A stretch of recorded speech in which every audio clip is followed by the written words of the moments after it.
আল্লাহ বলেছে কাজে যাও। একটা কথা ইমানের সঙ্গে সম্পৃক্ত, আল্লাহ খাওয়া এটা আমার ইমান। কাজে যাও এ কথা আমলের সঙ্গে সংযুক্ত।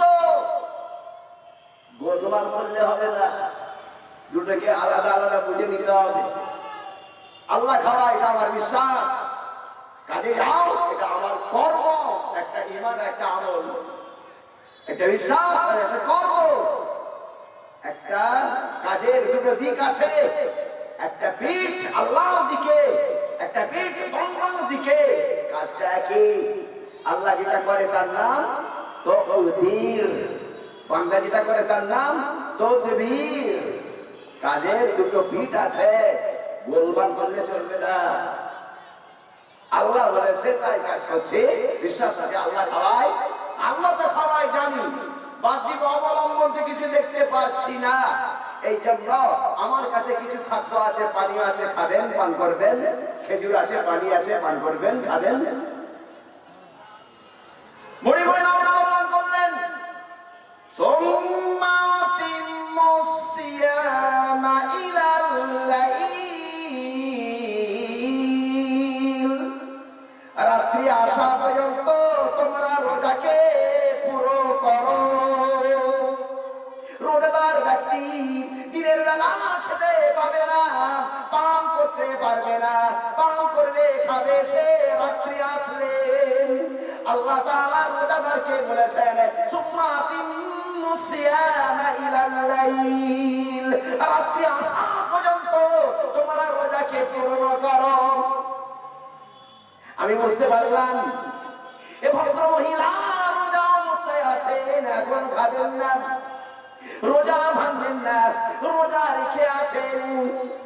আমি জিজ্ঞাসা করলাম রোজার মাস নয়, রোজাটা কেমন? এটা তো রমজান মাস নয়, রোজাটা কেমন? ভদ্র মহিলা উত্তর দান করলেন, বুড়ি মহিলা উত্তর দান করলেন কি ওমান তাতাওয়া খায়রান ইয়ালামুহুল্লাহ। যে ব্যক্তি নফল ইবাদত করবে আল্লাহ তাআলা তার উত্তম বদলা দান করবেন। আমি বুঝতে পারলাম এই ভদ্র মহিলা নফল ইবাদত করছেন, নফল রোজার মধ্যে আছেন। একটু জোরে হবে না? আরো জোরে বলেন সুবহানাল্লাহ। নারে তাকবীর। কেমন মহিলা, কেমন মা! আমাদের ঘরে তো মহিলা আছে, মা আছে, আমাদের ঘরে তো স্ত্রী আছে, বোন আছে, বেটি আছে। ভালো করে শুনে নিন, ঘর ঠিক হয়ে গেলে পর ঠিক হয়ে যাবে, সারা দুনিয়া ঠিক হয়ে যাবে। এই জন্যই বলা হচ্ছে বাবা, আপনারা আব্বা আছেন, পাশে মা আছেন, সকলকেই বলা উদ্দেশ্য হচ্ছে মাকেও তৈরি করতে হবে, বাপকেও তৈরি করতে হবে। মা একে অপরের দায়িত্ব আছে, কেউ কাউকে ভাগ দেওয়া যাবে না। সব আলোচনা করবো ইনশাআল্লাহ, সময় পেলে সব আলোচনা হবে ইনশাআল্লাহ। বলুন ইনশাআল্লাহ। বন্ধু আমার, দোস্ত আমার, এইবার আমি বললাম নফল রোজা করে রেখেছেন। রমজান মাসে কেউ যদি যায়, সফর করে, মুসাফির হয়ে যায়, এই মানুষটা রোজা নাও রাখতে পারে। কোরআন শরীফে বলা আছে আও আলা সাফার, কেউ যদি সফর করে রোজা নাও রাখতে পারেন। এটা তো রমজান মাস না, আবার মুসাফির। বুড়ি মহিলা, ভদ্র মহিলা উত্তরে দান করলেন মুসাফিরের জন্য তো ছাড় আছে, কিন্তু রোজা রাখাটাই যে উত্তম, এটাও কোরআনে বলা আছে ওয়া আনতাসুমু খায়রুল লাকুম ইন কুনতুম তা'লামুন। তোমরা যদি জানতে তবে তোমরা রমজান মাসে সফর করলেও রোজা রাখতে, কারণ পরে তো কাজা করতেই হবে, তখন একা একা কাজা করতে হবে, বড় খারাপ লাগবে। সকলের সঙ্গে কাজা না রেখে আদায় করাটা সহজ হয়ে যাবে। রমজানের ফজিলত তখন পাওয়া যাবে না, এখন রোজার ফজিলত খানা পাওয়া যাবে। হারানো যাচ্ছে না। ঠিক আছে, রোজা রেখে দিয়েছেন, নফল রোজায় আছে, সফরেই আছে, ঠিক আছে। তো এখানে তো পানি নেই, নামাজটা কেমন করে পড়ছেন? ওযু কেমন করে করছেন? নামাজ পড়তে গেলে কি করতে হবে? ওযু। এখানে তো কোনো জায়গায় কোনো কুয়া টুয়া পানি টানি কিছু দেখতে পাচ্ছি না, এটা তো মরুভূমি এলাকা, নামাজটা আদায় করছেন কেমন করে? বুড়ি মহিলা, ভদ্র মহিলা যখন উত্তরদান করলেন কোরআন থেকে, আমার প্রশ্ন ছিল স্বাভাবিক, তার উত্তর ছিল আল কোরআন। সঙ্গে সঙ্গে কোথায় উত্তর করা আছে সেখান থেকে সেই অনুযায়ী আমল করতে আরম্ভ করে দিয়েছেন। ওটা উনি বলছেন লাম তাজিদু মান ফাতায়াম্মামু সাঈদান তাইয়্যিবান, পাক মাটির দ্বারাই তায়াম্মুম করে নাও। যদি তুমি পানি না পাও, পানি পেয়েছো ওযু করবে, পানি পাওয়াতে কোনো অসুবিধা নেই, পাক মাটির দ্বারাই তায়াম্মুম করেও নামাজ পড়ে নিতে পারো। বলবেন না সুবহানাল্লাহ? বুড়ি মহিলা তায়াম্মুম করে করে নামাজ আদায় করছেন। কত আশ্চর্য, ভালো করে শুনে রাখবেন, মায়ের কাছে সব আছে, নামাজের কোনো খেয়াল করেন না। এ বুড়ি মহিলা বলছেন সফর হয়েছে তো কি হয়েছে, পানি পাইনি তো কি হয়েছে, এই কাপড়েই তায়াম্মুম করে করে নামাজ পড়বো, নামাজ খানা কোনোদিন ছাড়বো না। আমরাও ছাড়বো না বলি ইনশাআল্লাহ। আল্লাহ তাআলা আমল করার তৌফিক দান করুন, আল্লাহুম্মা আমিন। যাবেন কোথায়?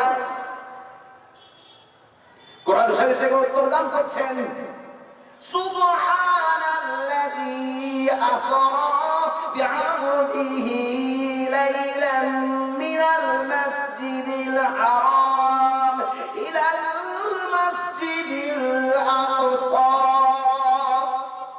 সে আল্লাহ তাআলার পবিত্রতা বর্ণনা করি, পারা নম্বর 15 পৃষ্ঠা নম্বর 1 লাইন নম্বর 1। সে আল্লাহ তাআলার পবিত্রতা বর্ণনা করি যে আল্লাহ তাআলা তার বান্দা মুহাম্মদ সাল্লাল্লাহু আলাইহি সাল্লামকে মক্কা থেকে জেরুজালেম পর্যন্ত নিয়ে গিয়েছিলেন, মসজিদে আকসা পর্যন্ত নিয়ে গিয়েছিলেন। আমি বুঝতে পারলাম হজ করতে এসেছেন বাইতুল্লাহ মক্কায়, ইনি যাবেন আসলে মসজিদে আকসা জেরুজালেম ফিলিস্তিন। আপনাকে আপনার গন্তব্যস্থল পর্যন্ত পৌঁছে দেব, আপনি আমার সঙ্গে যেতে রাজি আছেন? বুড়ি মহিলা উত্তর দান করলেন ওয়া তাফালু মিন খায়রি ইয়ালামুহুল্লাহ, তোমরা যা নেক কাজ করবে আল্লাহ তাআলা সেটা জানবেন, তার প্রতি বদলা দান করবেন। ইন্নাল্লাহা শাকিরুন আলীম, আল্লাহ তাআলা কি দিতে হয় খুব জানেন। আমি বুঝতে পারলাম যেতে রাজি আছেন। আমার উটকে আমি বসালাম, বললাম উঠে বসুন। চিন্তা ভাবনা করছেন তাই তো, উটের উপরে পা তুলব, পায়ের কাপড় কিছু ঘটে যাবে। ও তখন দেখবে, চিন্তা ভাবনা করবে পাটা যদি এত ভরসা হয় তবে মুখটা কত ভরসা হবে। এটা যদি চন্দ্রমুখী হয় মুখটা মনে হয় সূর্যমুখী হবে নাকি। চিন্তা ভাবনা করবে, হতে পারি আমি না বুড়ি কিন্তু আমি বড় বাড়ি, হতে পারেন উনি মুহাদ্দিস, হতে পারেন ইমাম বুখারী ওস্তাদ, কিন্তু উনি একজন পুরুষ। যে যত বড়ই কে হয়ে যাক না কেন, একজন নারী আর একজন পুরুষ যখন থাকে, তারা যদি অপরিচিত হয়, তৃতীয় ব্যক্তিটার নাম কি হবে? তৃতীয় ব্যক্তির নাম ওখানে বলেছেন শয়তান। ঠিক বলেছি, তৃতীয় ব্যক্তি শয়তান, সে অঘটন ঘটিয়ে দেবে। এখানে কেউ নেই, মরুভূমি এলাকা, হতে পারে আমি বুড়ি, হতে পারে উনি মুহাদ্দিস, কিন্তু ও তো বড় পুরুষ, আমি তো বড় নারী। পায়ের কাপড় দেখো চিন্তা ভাবনা করবে, তবে ওপরে তবে কি অবস্থা। এই জন্য ভদ্র মহিলা কোরআন শরীফের আয়াত পড়লেন, আয়াতে হিজাব পড়ে দিয়ে বলছেন আল কোরআন পারা নম্বর 18 সূরা নূর, কুল লিল মুমিনিনা ইয়াগুদ্দু মিন আবসারিহিম। হে নবী, আপনি বলে দিন আপনার পুরুষ মুমিনদেরকে তারা যেন তাদের চক্ষুকে অবনমিত রাখে, বড় নারীর দিকে দৃষ্টিপাত না করে। আমি তখন মুখটাকে ফিরিয়ে দিলাম, উল্টো দিকে আমার পিছনের দিকে উট আছে আর বুড়ি মহিলা আছে। এবারে উঠে বসবে, কিন্তু যেই উঠতে গিয়েছে উটেরও তো জ্ঞান আছে। আমার মনি উল্টো দিকে মুখ করে পর নারী আমার ঘাড়ে, তবে মনে হয় এই আমাকে মনি ক্ষমা করে দেবে। উট গা ঝাড়া বেড়েছে, মহিলা পড়ে গেছে। পড়ে গিয়ে আয়াত পড়ছেন, ওমা আসাবাকুম মিন মুসিবাতিন ফাবিমা কাসাবাত আইদিকুম। যত বিপদ আসে সব তোমাদের কৃত কর্মের দোষে। পরমপুরুষের সঙ্গে যেতে রাজি হয়ে গেলাম, আল্লাহর পক্ষ থেকে আযাব এসে গেল, ওট ঘাট থেকে ফেলে দিয়েছে, আমি পড়ে গিয়েছি, চোট লেগে গিয়েছে, আঘাতপ্রাপ্ত হয়ে গেলাম। ওমা আসাবাকুম মিন মুসিবা, মুসিবত এসে গেল, বিপদ এসে গেল, বিমা কাসাবাত আইদিকুম, সেটা তোমাদেরই কৃত কর্মের দোষে। না যেতে রাজি হব, না এই কাণ্ড হবে। ফিরে দেখলাম উট দাঁড়িয়ে আছে, বুড়ি পড়ে আছে। উটকে আবার বসালাম।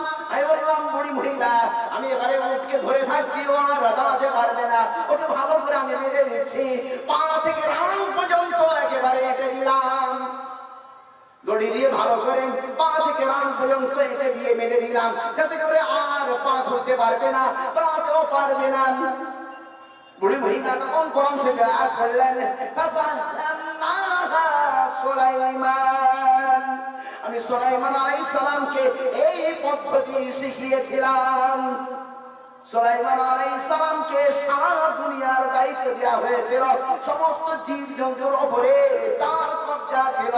এই জন্য হযরত সুলাইমান আলাইহিস সালাম সব জীব জন্তুকে আয়ত্ত করতে পারতেন। আজকে এই পদ্ধতি আমি সুলাইমান আলাইহিস সালামকে শিখিয়েছিলাম, ওখান থেকে কোরআনে, ওখান থেকে আপনি পেয়ে গিয়েছেন। উঠলেন, উঠকে দাঁড় করালাম, উঠকে যে এবারে চালাচ্ছি।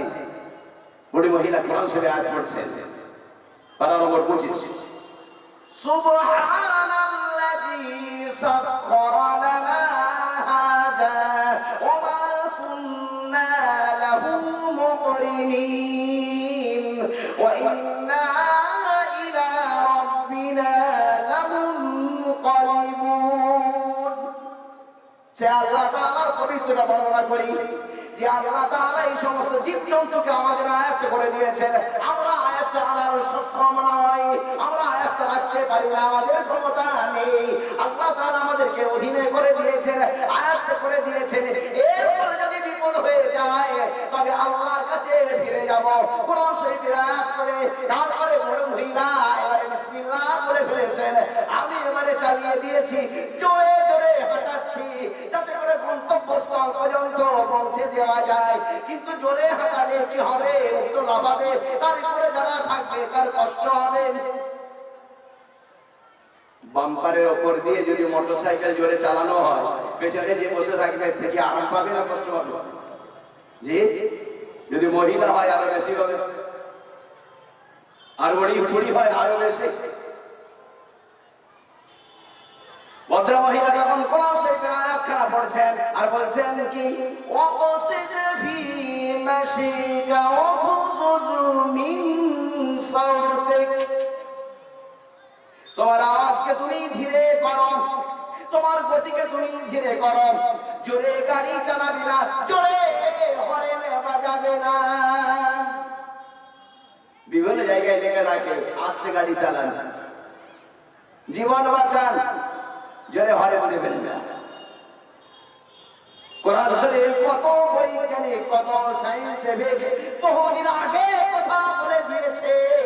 হে জগতের ড্রাইভাররা, হে জগতের যুবকরা, জোয়ান যুবকরা, ভালো করে শোনো, জোরে গাড়ি চালাবে না, বিপদ করবে না, নিয়ন্ত্রণ হারা মোটর সাইকেল চালাবে না। তোমার গতিকে ধীরে করো, তোমার আওয়াজকে নরম করো। হরেন জোরে বাড়াবি না, জোরে গাড়ি ছোটাবি না, আস্তে আস্তে চালাও, বিপদ মুক্ত জীবন তৈরি করো। এরকম চালাবে না। আমাদের ছেলেরা কি করছে? এ কথা শুনছে নাকি উল্টো কথা বলছে? আমাদের জোয়ান যুবকরা কি করছে বলেন? বাম্পার বাম্পার কিছু মানে না, কিছু মানছে না, বাম্পার টাম্পার কিছু মানছে না।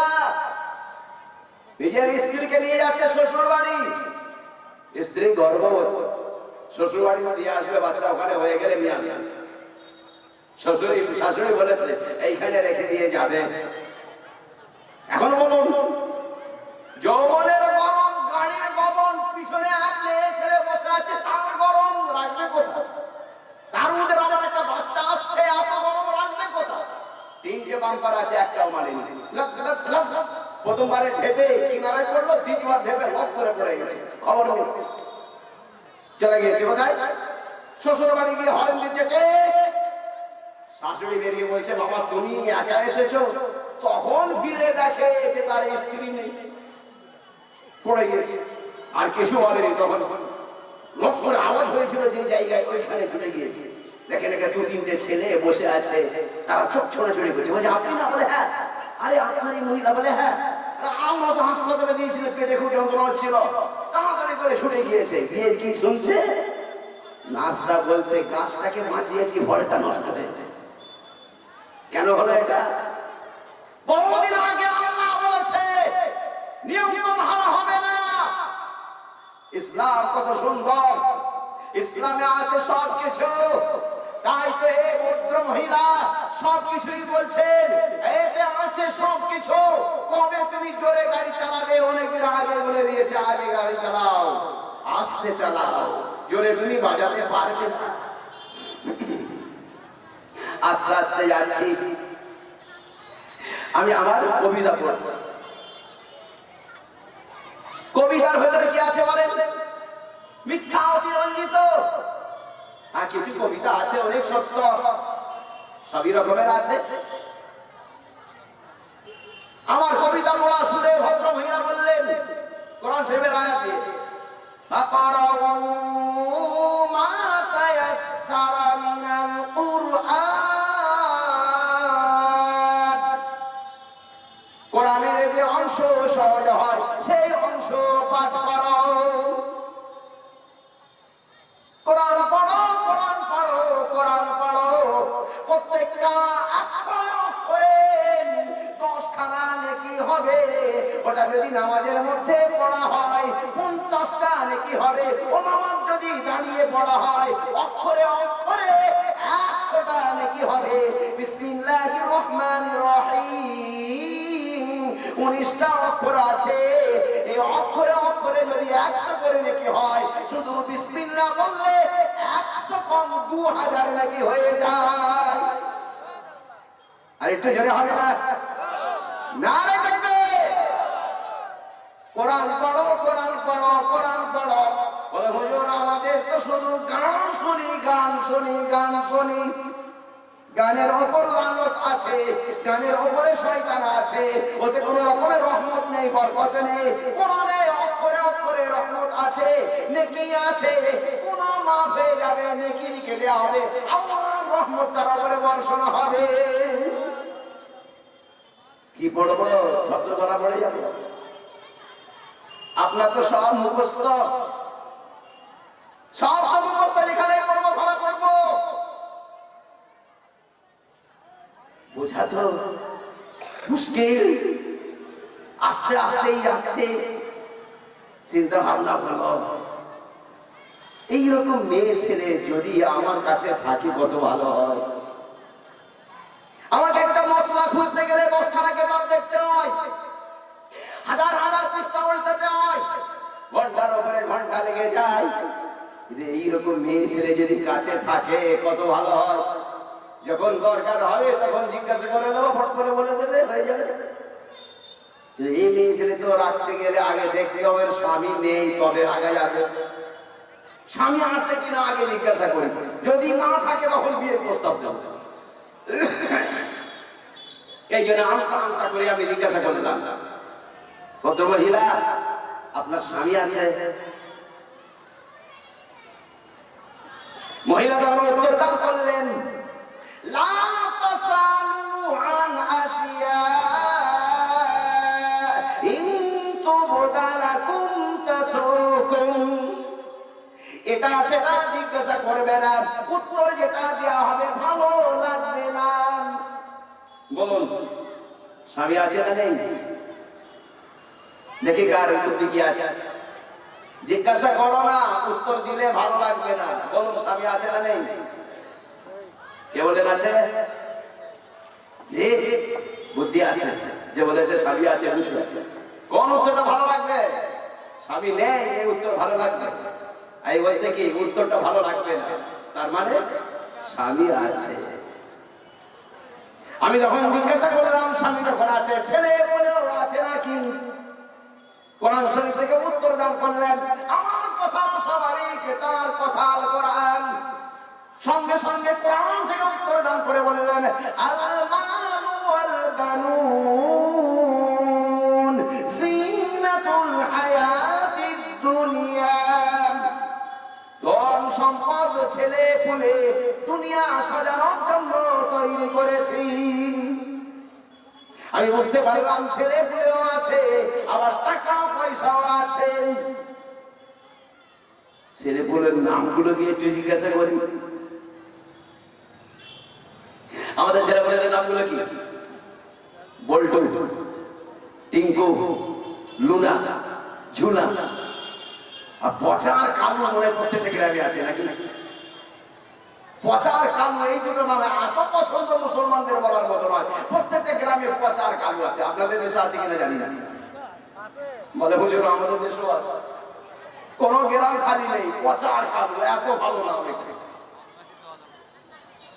বন্ধু আমার, দোস্ত আমার, ওই মেয়ে ছেলে কোরআন শরীফ থেকে নিজের ছেলেগুলো নাম রেখে দিয়েছে। নবীদের নামে নাম রাখো, নবীদের নাম বড় বরকতপূর্ণ নাম। এই নামে নাম রাখো, আব্দুল্লাহ নাম রাখো, আব্দুর রহমান নাম রাখো, খারাপ নাম রেখো না। এই জন্য তিনখানা আয়াত তিনি পেশ করলেন। তিনটে ছেলের নাম ওর ভিতরে লুকানো আছে। ঘরে বলে দেওয়া হলো, বুড়ি মহিলা বললেন, ওয়া কাল্লামা আল্লাহু মূসা